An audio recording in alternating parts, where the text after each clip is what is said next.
Trade issues are front and center for many Midwestern grain farmers because of lost export markets to China.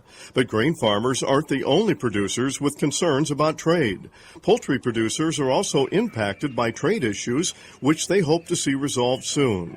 Steve Olson is executive director of the Midwest Poultry Federation. Ultimately, we're looking at expanding, our domestic consumption, but also, the consumption in other parts of the world.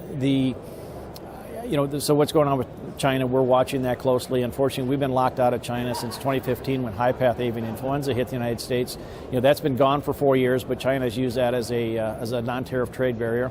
We're encouraged to see that President Trump has written a letter to China saying, hey, open up the agricultural markets again, because that's some area where we've got some common need and things like that. So we're encouraged, and specifically mentioned poultry in that letter.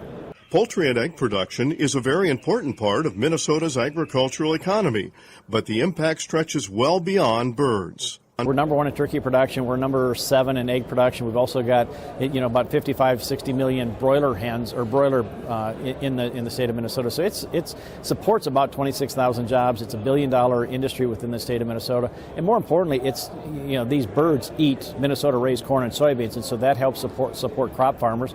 Olson says the economics have been challenging for poultry producers, and there's no immediate sign that things will change. But most poultry farms have been around for generations, so this is nothing new.